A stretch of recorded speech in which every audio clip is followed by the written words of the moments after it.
Hello guys, the depth queen स्वागत करती है अपने डीप वाले डेप्थ वर्ल्ड में। और आज मैं आप लोगों के सामने एक और बहुत ही डिफरेंट टॉपिक पर अपना पॉडकास्ट लेकर आई हूँ। आज मैं किसी वेब सीरीज, मूवी, सीरियल के बारे में बात नहीं करूंगी। आज मैं बात करूंगी एक टेली फिल्म के बारे में। अक्सर मैंने शॉर्ट मूवीज के बारे में बात करी है, लेकिन आज मैं बात करूंगी एक टेली फिल्म के बारे में, जिसे आप देख सकते हैं वेव्स ओटीटी ऐप पर। मैंने पहले भी इस ऐप के बारे में जिक्र किया है कि जो भी दूरदर्शन से रिलेटेड, दूरदर्शन को देखना चाहते हैं, दूरदर्शन के भूले बिसरे प्रोग्राम्स को एक बार फिर से देखकर अपनी बचपन की यादों को ताज़ा करना चाहते हैं, तो उनको इस ऐप को डाउनलोड करके, चाहे वो उनका स्मार्टफोन हो या स्मार्ट टीवी हो, बहुत ही इजीली आप इस ऐप को डाउनलोड करके दूरदर्शन के जो बहुत ही ज़्यादा पॉपुलर शोज़ हुआ करते थे, टेलीफ़िल्म्स हुआ करती थी, वो ज़्यादा से ज़्यादा आपको इस एप्लीकेशन पर अवेलेबल मिल जाएंगी। इसमें और भी बहुत सारे आज के आधुनिक युग को मद्देनज़र रखते हुए वेब सीरीज़ भी हैं। बहुत सारा कंटेंट आपको वेव्स ऐप पर मिल जाएगा, लेकिन ज़्यादातर इसमें दूरदर्शन का कंटेंट आपको मिलेगा। वो शोज़ जो शायद आपको यूट्यूब पर नहीं मिल रहे हैं, वो शोज़ आपको इस एप्लीकेशन पर देखने को मिल जाएंगे।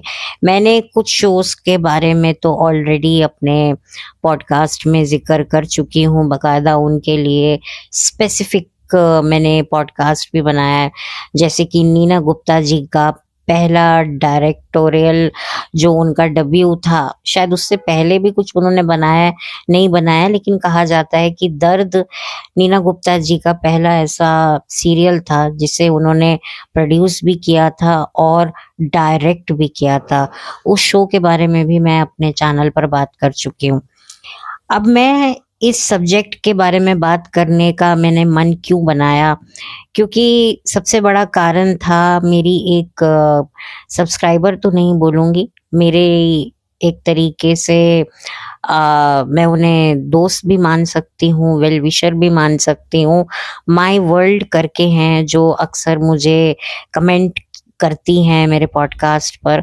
उन्होंने मुझे एक ऐसा कमेंट लिखा जिससे मुझे लगा कि नहीं, मुझे अपने चैनल पर डिफरेंट टॉपिक्स के ऊपर डिफरेंट कंटेंट को आप लोगों तक पहुंचाना, जो मैंने एक वक्त पे सोचा था, उसे जारी रखना चाहिए। क्योंकि जिस तरह की बात उन्होंने मुझे लिखी कि मैंने कुछ समय पहले एक रोज बेड करके, मुझे अभी खुद का ही बोला हुआ याद नहीं आ रहा है, एक शॉर्ट फिल्म थी मीता विशिष्ट की, रोज बेड करके शायद, तो मैंने उसके ऊपर पॉडकास्ट बनाया था कि वो जो शॉर्ट मूवी है वो आपको ज़रूर देखनी चाहिए। तो उनको काफ़ी पसंद आया और उन्होंने बकायदा मुझे लिखा कि मेरे चैनल पर बहुत ही डिफरेंट टॉपिक्स के ऊपर मैं बात करती हूँ और बहुत कुछ उनको जानने को मिलता है जिसके बारे में अभी तक किसी ने बात नहीं की। उनके कमेंट से मुझे यही महसूस हुआ, जिसे पढ़कर मुझे बहुत अच्छा लगा, बहुत हिम्मत मिली। और मैंने उनको रिप्लाई में थैंक यू तो बोला ही था, उनके कमेंट को मैंने पिन भी किया था, लेकिन मुझे लगता है कि इसके अलावा मुझे डेफिनेटली उनको अपने पॉडकास्ट में थैंक यू तो ज़रूर बोलना चाहिए, क्योंकि इतना कीमती समय उन्होंने निकाल कर मेरा पॉडकास्ट सुना और फिर उसके बाद उस पे वो कमेंट भी करती हैं। क्योंकि वक्त बहुत आज की तारीख में, जैसे सोना चांदी महंगा है, वैसे ही वक्त भी बहुत महंगा है और वक्त की कदर हमेशा हमें करनी चाहिए और दूसरे की भी वक्त की हमें कदर करनी चाहिए। ऐसा मेरे फादर साहब ने मुझे सिखाया है।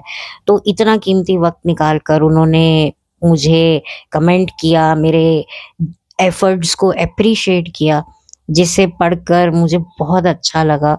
और मुझे लगा कि जो मेरा मकसद है, कहीं न कहीं उस मकसद को एक पुष्टि मिली कि मैं कुछ डिफरेंट टॉपिक्स पे बात करूँ। क्योंकि क्या होता है फिर ऐसा महसूस होने जाता है, ऐसा सबको शायद लगता होगा, पता नहीं, मुझे लगता है कि मैं बात करूँगी तो पता नहीं लोगों को पसंद आएगा, नहीं आएगा, क्योंकि मेरा कोई मोनेटाइज़ का तो अभी कोई चक्कर नहीं है, मैं तो मोनेटाइज़ से कोसों दूर हूँ। लेकिन क्या होता है कि जब आप शुरू-शुरू में यूट्यूब पर आते हो, तो शुरुआत में आप अपने लिए काम कर रहे होते हो, लेकिन फिर जैसे-जैसे सब्सक्राइबर्स को जो पसंद आता है, आप वो बनाने में बिज़ी हो जाते हो। लेकिन जो आपको खुद को क्या बोलना है, खुद आप क्या बात करना चाहते हो, वो चीज़ें बहुत पीछे रह जाती हैं। तो मैं कहीं न कहीं कन्फ्यूज़ थी कि मैं इस कहानी को डिस्कस करूँ या ना करूँ, जिसका नाम है ज़ेवर का डब्बा। जी हाँ, ये मुंशी प्रेमचंद जी की लिखित कहानी से बनाया गया ये एक टेलीफ़िल्म है। प्रेमचंद जी की मुंशी प्रेमचंद जी की बहुत सारी कहानियों पर एक बाकायदा दूरदर्शन ने एक शो भी बनाया था। बहुत सारी कहानियाँ अवेलेबल हैं, यूट्यूब पर भी अवेलेबल है और वेव्स ऐप पर भी आपको मिल जाएँगी। तो उनमें से एक कहानी ज़ेवर का डिब्बा है। तो वो ज़ेवर का डिब्बा जो है वो एक टेलीफ़िल्म के माध्यम से दिखाई जाने वाली ये मूवी है, जो लगभग 1 घंटे की है और इसमें आलोक नाथ हैं। जी हाँ, आलोक नाथ बहुत समय से दूरदर्शन पर जुड़े हैं। हम लोगों ने तो उनको सूरज बरजातिया की फ़िल्म में देखा है, लेकिन वो उससे पहले से काम कर रहे हैं और टेलीविज़न पर तो उन्होंने बहुत काम किया ही किया है और दूरदर्शन के साथ भी उनकी जो पहचान है, वो बहुत पुरानी है और इसका जीता जागता उदाहरण बुनियाद शो भी है, जो दूरदर्शन पे आया करता था और हमारे दादा-दादी उस वक़्त ज़िंदा हुआ करते थे। तो वो बैठकर परिवार के साथ देखा करते थे क्योंकि उस ज़माने में दूरदर्शन ही एक ऐसा चैनल था जिस पर सीरियल्स आते थे और जहाँ तक मुझे याद है जो बुनियाद है, वो सेकंड सीरियल था। पहला सीरियल तो हम लोग था, दूसरा सीरियल ये बुनियाद था जिसको लोगों ने बहुत चाव से देखा था और बहुत ही पसंद किया था और आलोक नाथ जी का काम तो उसमें आज भी लोग याद रखते हैं। जब कोविड आया था तब टीवी जो चैनल थे, सैटेलाइट चैनल थे, वो चल नहीं रहे थे, तो ऐसे में दूरदर्शन ने अपने डिब्बे में से ये खज़ाने निकाल-निकाल कर हमें दिखाए थे और हमारा जो लॉकडाउन का जो एक कठिन समय था, वो बड़ी खूबसूरती के साथ बीता था और इसका सारा का सारा श्रेय मैं दूरदर्शन को दूँगी क्योंकि शूट्स हो नहीं रहे थे, कोई शूटिंग, कोई नया सीरियल बन ही नहीं रहा था। तो दूरदर्शन ने बहुत सही काम किया कि अपने ऑफ एयर हुए हुए शोज़ जो कई-कई साल पहले आया करते थे, उन सबको दोबारा से चलाया और सब लोग ज़ी, सोनी, स्टार प्लस इन सब को छोड़कर दिन-रात बस दूरदर्शन ही देखा करते थे। तो ये एक बहुत अच्छा टाइम जो था, दूरदर्शन ने हमारे इस डिफ़िकल्ट टाइम को गोल्डन टाइम बना दिया। वो बात अलग है कि जब लॉकडाउन हटा, वापस से ज़िंदगी नॉर्मल हुई, तब शूटिंग वग़ैरह शुरू हुई, वापस से नए सीरियल्स के एपिसोड टेलीकास्ट होने लगे, तो ठीक है। लेकिन अभी भी जो लोग दूरदर्शन को नहीं भी जानते थे, जो आज की जो जनरेशन है, उनको भी देखने का मौका मिला हमारे दूरदर्शन के शोज़ जो कि एक वक़्त पे बहुत फ़ेमस हुआ करते थे। तो ऐसे में बुनियाद को भी जो है दूरदर्शन पर टेलीकास्ट किया गया। तो बहुत अच्छा मतलब माहौल बन चुका था। रामायण, महाभारत मतलब सारा टाइम दूरदर्शन चलता रहता था। एक वो समय था कि दूरदर्शन को कोई देखना नहीं चाहता था। लेकिन इतने सालों के बाद एक ऐसा टाइम आ गया कि हर जगह पर बस दूरदर्शन ही चल रहा था। कोई शक्तिमान देख रहा है, कोई राजा रैंचो देख रहा है, कोई तहकीकात देख रहा है, कोई हम लोग देख रहा है। सारे के सारे पुराने कहते हैं ना ओल्ड इज़ गोल्ड, वो वाक़ई अपने पुराने डब्बे में से हमारी जो दादियाँ होती थीं, अपने पुराने-पुराने ज़ेवर हमें निकाल के दिखाती थी। कितने पुराने एंटीक बक्सों में ज़ेवर भरे होते थे जैसे, वैसे ही पुराने-पुराने शोज़ कितने-कितने साल 30-30 साल पुराने शोज़ जो अर्लीज़ 90s में आते थे या अर्लीज़ 80s में आते थे, लगभग ऑलमोस्ट सारे शोज़ को लॉकडाउन में चलाया गया। तो ये जो मूवी है ज़ेवर का डिब्बा, ये आपको यूट्यूब पर देखने को नहीं मिलेगी।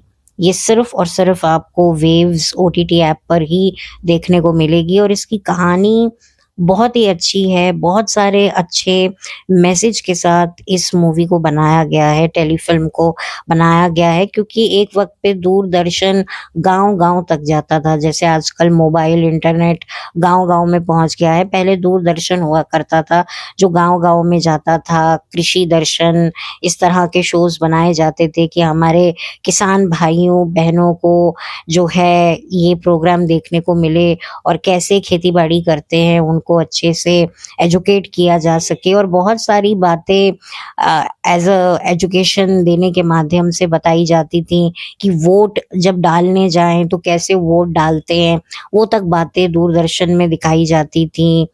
मतलब मैंने ये सारी एड्स देखी हैं और बहुत ही अच्छी एड्स भी बनाई जाती थी।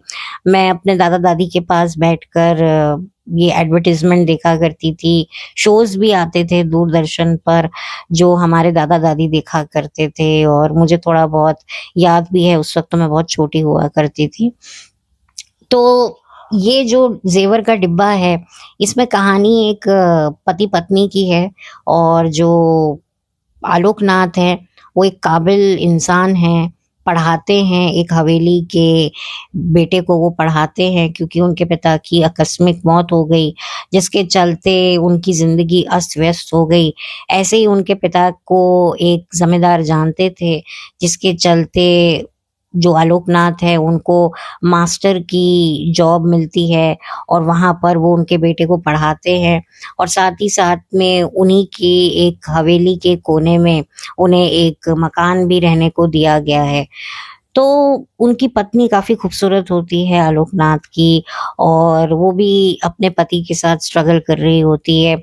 पति की बड़ी इच्छा होती है कि मैं अपनी पत्नी को संसार के सारे सुख दूँ, उसे अच्छे कपड़े, गहने सब बनवा के दूँ, लेकिन हालात अच्छे नहीं हैं क्योंकि पैसे जो हैं मुश्किल से गुज़ारा होता है और कुछ कुछ ट्यूशन्स भी और आलोकनाथ ने पकड़ी होती हैं, तो पति-पत्नी मिलकर संघर्ष कर रहे होते हैं कि एक दिन उसी ज़मींदार के बेटे का रिश्ता पक्का हो जाता है, जिसकी शादी की तैयारियाँ आलोकनाथ को करनी पड़ती हैं क्योंकि वो पढ़ा-लिखा है, एजुकेटेड है, उसको सब पता है और जो ज़मींदार है वो उस पर काफ़ी भरोसा करते हैं, उनकी पत्नी भी उस पर काफ़ी भरोसा करती हैं। तो इसी चलते वो अपनी सारी ज़िम्मेदारियाँ निभा रहा होता है और एक दिन क्या होता है कि जब शादी हो रही है तो नई बहू के लिए ज़ेवर भी बनवाने हैं, तो वो खुद जाता है और अपनी पसंद से अच्छे खासे ज़ेवर घर की बहू के लिए बनवाता है और वही ज़ेवर जब वो बनवाता है तो कहीं न कहीं उसका ईमान डोलने लगता है। अब होता यूँ है कि वो घर आता है और अपनी पत्नी को छोटी-छोटी चीज़ों के लिए बिलखते हुए देखता है और फिर वो मन बनाता है कि वो करेगा ज़ेवरों की चोरी और वो कर लेता है ज़ेवर चोरी। ज़ाहिर-सी बात है घर में चोरी हो जाती है, इधर-उधर जो है तलाशियाँ होती हैं, तो आलोकनाथ जो है वो बहुत ही इंटेलिजेंटली कहता है कि भई नहीं हम अब इस घर में नहीं रहेंगे, अब हम दूसरे घर में जाकर रहेंगे। तो बेचारे जो ज़मींदार और उनकी पत्नी होती हैं उनको लगता है यार ये कितना पढ़ा-लिखा शरीफ लड़का है, हमें इस पर शक नहीं करना चाहिए। लेकिन ख़ैर ये अपनी मर्ज़ी से घर छोड़कर गया है दूसरे घर में रहने के लिए, तो इसकी तनख्वाह में हम कुछ पैसे बढ़ा दें जिससे इसको किराया निकालने में किराए के मकान में जो ये दूसरी जगह जाएगा वहाँ इसको आसानी हो जाएगी। तो कुछ ना कुछ वो इसकी मदद उसको ओब्लाइज करते रहते हैं। और ये सारी ऑब्लिगेशंस लेने के बावजूद भी आलोकनाथ को ये रियलाइज़ नहीं होता है कि उसने बहुत बड़ी गलती कर दी है। लेकिन वो कहीं न कहीं अपनी उस गलती को छुपा कर के जो भी उस पर ज़मींदार एहसान कर रहा है, उसको वो सारी लग्ज़रीज़ को वो एन्जॉय कर रहा है। और उन जेवरों को उसने अपने घर में छुपाया हुआ है, जिसका कहीं ना कहीं शक उसकी पत्नी को होने लगता है। लेकिन पति का थोड़ा सा डिफरेंट व्यवहार देखकर पत्नी को भी ना चाहते हुए भी अब ये डिसीजन लेना पड़ता है कि उसको कहीं ना कहीं अब पता लगाना ही पड़ेगा कि उसके पति के मन में क्या चल रहा है। और एक दिन फिर सारी हकीकत खुल जाती है। पत्नी को पता चल जाता है कि पति ने ही वो जेवर का डब्बा चुरा कर अपने पास रखा है, क्योंकि जेवर का डब्बा पत्नी के हाथ आ जाता है। अब पत्नी हो जाती है परेशान। अब वो पति पर इल्जाम भी नहीं लगा सकती है और ना ही किसी और को ये बात कह सकती है। एहसानों के बोझ के तले जो मालिक उस पर एहसान कर रहे हैं, पति को उन एहसानों का बोझ तो याद है नहीं, लेकिन पत्नी को बराबर से याद है कि किस तरीके से जो जमींदार है वो किस किस तरीके से उन्होंने हमारी मदद करी, किस तरीके से दुख तकलीफ में हमारा साथ दिया। और उसके बावजूद भी मेरे पति ने उनके साथ छल किया। अभी भी वो बेचारे उस पर विश्वास करते हैं और बजाय उनके विश्वास को बरकरार रखने के लिए ये उसी का ही फायदा उठा रहा है। तो पत्नी को बड़ी चोट लगती है, क्योंकि वो अपने पति को बहुत रिस्पेक्ट से देखती है कि भाई मेरा पति, मैंने तो कभी सोचा भी नहीं था, मेरा पति तो इतने हाई मॉरल वैल्यूज वाला था। तो बस अब क्या होता है कि पहले के ज़माने में जो स्त्रियाँ होती थीं, वो थोड़ा-सा पति के ऐसे ऊपर चढ़ के बात नहीं करती थीं। उनको बड़ा संकोच आता था पति से किसी ऐसे कठिन मुद्दे पर बात करने के लिए जहाँ पर उन औरत को अपने पति पर ही उँगली उठानी पड़े। पहले पत्नियाँ पतियों पर उँगली उठाने से पहले 10 बार सोचती थी, भले ही पति की क्यों ना गलती हो। तो यहाँ पर भी जो पत्नी थी उसको पता है कि मेरे पति ने चोरी करी है, लेकिन उसके बावजूद भी वो उसको कुछ कह नहीं पा रही है। अंदर ही अंदर वो घुल रही है, लेकिन वो चाहती है कि मेरा पति जो है अपनी गलतियों को स्वीकारे और इस पाप से बरी हो जाए। और फिर एकाएक पति को भी, यानी कि आलोकनाथ को भी अब इस बात का रियलाइजेशन होने लगता है कि कुछ ना कुछ तो मेरी पत्नी के साथ ऐसा हुआ है जिसकी वजह से वो मुझसे दूरी बनाए रहती है। फिर पत्नी की बातें, पत्नी के अंदाज से पति को फिर समझ में आ जाता है कि उसे सब सच कहीं ना कहीं पता चल गया है। अब वो पत्नी के सामने भी अपना गुनाह कन्फेस नहीं कर सकता, ना ही वो ओपनली अपने मालिकों के पास जाकर खुद से उनके जेवर लौटा सकता है, क्योंकि अगर वो जेवर लौटाएगा तो फिर उनको पता चलेगा तो जो विश्वास है वो हमेशा हमेशा के लिए टूट जाएगा और फिर बदनामी अलग और कहीं काम नहीं मिलेगा, बदनामी हो जाएगी, जगह जगह पर जग हसाई हो जाएगी। उसकी जो सिचुएशन को सोचकर वो अंदर ही अंदर वो भी सोच में बैठ जाता है कि मुझे अब इस सिचुएशन से निकलना है, क्योंकि पत्नी के शब्दों से पति को ये समझ में आ जाता है कि जो इंसान हम पर आंख बंद करके विश्वास कर रहा है, जो हमसे बिना कुछ अपेक्षा किए हमारी मदद कर रहा है, हमें तो उसका ऋण मरते दम तक नहीं भूलना चाहिए और मैं तो उनके साथ दगा कर रहा हूँ। तो सोचो कितना अच्छा मॉरल वैल्यू हमें इस वेब वेब सीरीज तो नहीं, लेकिन इस टेलीफिल्म के माध्यम से देखने को मिलेगा। कितनी अच्छी ये बात बताई गई है, कितनी मतलब एक तरीके से आज के ज़माने में जहाँ पर मतलब सगा अपने दूसरे सगे को और ज़्यादा बुरे तरीके से ठग रहा है, ऐसे कलयुग में मतलब जब आप इस तरह की कोई चीज़ें देखते हो तो आपके अंदर कितनी पॉजिटिविटी आती है, कितना आपके अंदर जो है, कहते हैं ना कि पॉजिटिविटी का एक अपना ही एक अपनी ही एक उसकी बात होती है। हम लोग नेगेटिविटी को कहीं न कहीं सपोर्ट करते हैं डायरेक्टली, इनडायरेक्टली, लेकिन at the end of the day negativity negativity है। पॉजिटिविटी को लोग बोरिंग समझते हैं, क्या है, इरिटेट होते हैं, लेकिन जो पॉजिटिविटी की जो पावर है ना, उसको हमें बहुत बाद में उसकी वैल्यू हमें समझ में आती है। तो जहाँ पर आलोकनाथ को भी ये समझ में आ जाता है कि मैंने बहुत बड़ा पाप किया है, अब मुझे इसका प्रायश्चित करना है। तो अब वो कैसे कैसे वो जेवर के डिब्बे को अपने मालिकों तक पहुंचाता है, या वो उनके हाथ में सीधा थमा देता है, क्या उसने क्षमा मांगी है, या फिर क्या कोई दूसरा रास्ता उसने सोचकर जो जेवर का डिब्बा है वो उनको दिया है, कैसे उन तक उनकी अमानत को आलोकनाथ पहुंचाता है। ये अगर आप सारी बातें जानना चाहते हैं तो आपको ये टेलीफिल्म देखनी पड़ेगी, क्योंकि मैं इसका मजा खराब नहीं करना चाहती। मैं चाहती हूँ कि आप लोग इस टेलीफिल्म को देखें, क्योंकि इसमें जो मॉरल वैल्यूज हैं और इतनी साफ सुथरी ये वेब सीरीज बार बार मैं बोल रही हूँ, ये टेलीफिल्म इतनी साफ सुथरी है, क्योंकि जाहिर सी बात है ये दूरदर्शन पे आया करती थी। इस तरह की कई टेलीफिल्म्स हैं जो दूरदर्शन पे आती थी, और दूरदर्शन की ये स्पेशलिटी है कि दूरदर्शन पे आने वाले सीरियल जो होते थे उसमें किसी भी तरह की कोई अभद्रता, अश्लीलता, फुहड़ता आपको देखने को नहीं मिलेगी।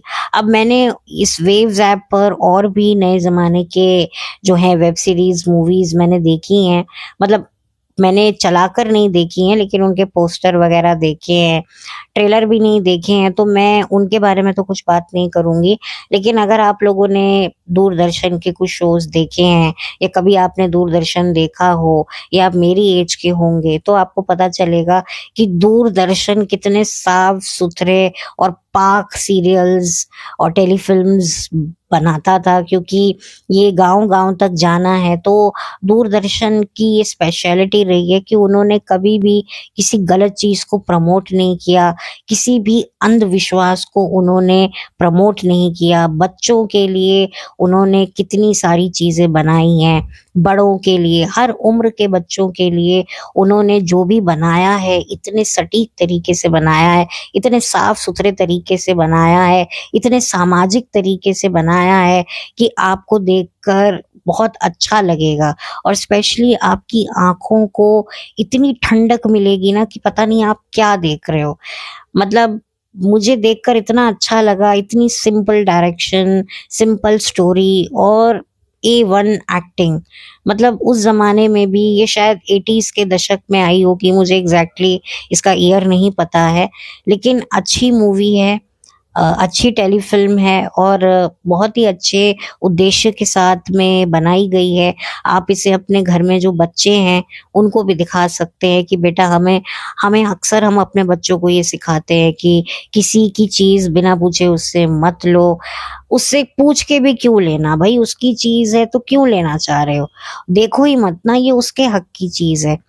लोग तो इतना कुछ सिखाते हैं, हमें तो हमारे पेरेंट्स, कहीं हम जाते थे तो मतलब कोई हमें कुछ, कोई रिलेटिव कुछ देता भी था गिफ्ट, तो भी हमको हमारे फादर ने, मदर ने यही सिखाया होता था कि नहीं, कुछ नहीं लेना है, हमने तुम्हें सब कुछ दिया है, जो हम तुम्हें देंगे दैट्स इनफ, और किसी से कुछ मत मांगो, किसी की भी चीज को आंख उठा के मत देखो। हाँ, तुम्हें पसंद आई है, हमें बताओ, हमें मिलेगी तो हम तुम्हारे लिए वैसी चीज ला देंगे, लेकिन तुम किसी का कुछ नहीं मांगोगे।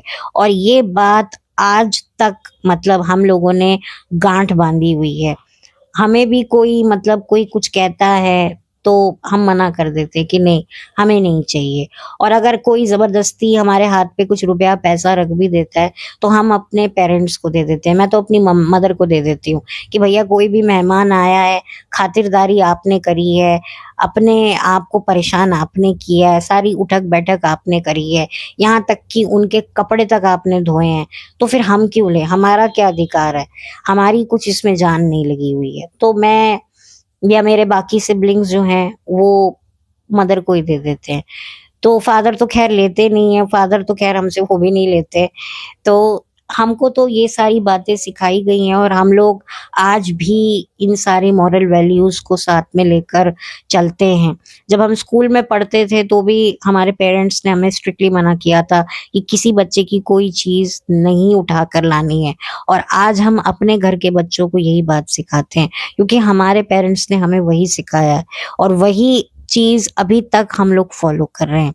तो आज के बच्चों को इस तरह की फ़िल्मों को दिखा करके उन्हें ये बताना बड़ा ज़रूरी है, क्योंकि आजकल के मैंने देखा है कई पेरेंट्स मॉरल वैल्यूज़ पे ध्यान ही नहीं देते। मॉरल वैल्यूज़, जितना बच्चा मॉरली स्ट्रांग होगा, वो आगे आने वाली ज़िंदगी को बहुत बेहतर तरीके से अपनी बना पाएगा। हम लोग सामने वाले से एक्सपेक्ट करते हैं, अरे इसने तो ले लिया तो मैं क्यों ना लूँ? भाई उसका हिसाब वो जाने, तुम्हारा अपनी पर्सनैलिटी है, तुम अपनी पर्सनैलिटी को देखो। अगर कोई सड़क पे कुत्ता तुम्हें देख के भौंकता है तो क्या तुम भी भौंकने लग जाते हो? तुम तो अपनी ज़बान से ही बात करते हो ना, तुम तो पढ़े लिखे हुए हो ना, ये वाली बात हो जाती है। तो इसी वजह से जब मैं ये दूरदर्शन की ये मूवीज़ या ऐसी टेलीफ़िल्म्स देखती हूँ तो मुझे बड़ा अंदर, मेरे को ना बड़ी अजीब-सी शांति मिलती है कि मैंने कुछ वाक़ई देखा है। और एक तरफ मैं इतनी गंदी ये वेब सीरीज़ देखकर तो मुझे लगता है कि मैं अपनी आँखों पर गंगा जल छिड़कूँ, इतनी मतलब क्या ज़माना था, क्या हमारे वो वक़्त था। बट अनफॉर्च्यूनेटली तब हम लोग छोटे थे, नादान थे, हमें केबल टीवी में ज़्यादा इंटरेस्ट रहता था। मैं ये नहीं कह रही कि केबल टीवी पे अच्छे शोज़ नहीं आते थे, लेकिन दूरदर्शन की बात अलग ही थी। तो ख़ैर मैं ज़्यादा इस और टेलीफ़िल्म को और क्या डिस्कस करूँ, काफ़ी हद तक मैं चीज़ें बता चुकी हूँ। तो क्या आलोक नाथ जो हैं, ये ज़ेवर का डिब्बा कैसे अपने मालिक को वापस करेंगे? ये सारी बातें अगर आपको जाननी है तो आपको क्या करना है, वेव्स का ओटीटी ऐप डाउनलोड करना है, या तो अपने फ़ोन पर या अपने स्मार्टफ़ोन पे, और आराम से देखिए, एन्जॉय कीजिए ज़ेवर का डिब्बा। और आलोक नाथ पर्सनल लाइफ़ में कैसे हैं मुझे नहीं पता, लेकिन प्रोफ़ेशनल में तो वो एक्टर अच्छे हैं, ये बात तो मैं कह सकती हूँ। और वही वाली बात है कि उनका एक इमेज है, संस्कारी बाबूजी के नाम से वो काफ़ी फ़ेमस हुआ करते थे। लेकिन फिर सन 2018 में एक ऐसा वक़्त आया जब उन पर भी बहुत सारे आरोप-प्रत्यारोप लगे। अब मुझे नहीं पता वो कितने सच्चे हैं, कितने झूठे हैं, लेकिन एक सच तो ये है कि ज़रूरी नहीं है कि जो इंसान जो किरदार निभाता है, उसी किरदार को वो जीवन भर अपने जीवन में उसे उतारता है। बहुत कम ऐसे लोग आर्टिस्ट होते हैं जो एक बार कोई ऐसा अच्छा किरदार निभा लेते हैं, तो चाहते हैं कि पूरी ज़िंदगी हम उस किरदार के साथ जुड़ के रहें, वैसे बन के रहें। तो ऐसे बहुत कम आर्टिस्ट होते हैं, लेकिन ज़्यादातर आर्टिस्ट जो होते हैं वो इतने प्रोफेशनल हो जाते हैं, क्योंकि उनके लिए जो कैरेक्टर होते हैं एक लिबास की तरह होते हैं, जो फटाफट एक पहना, फिर उतारा, फिर दूसरा पहना।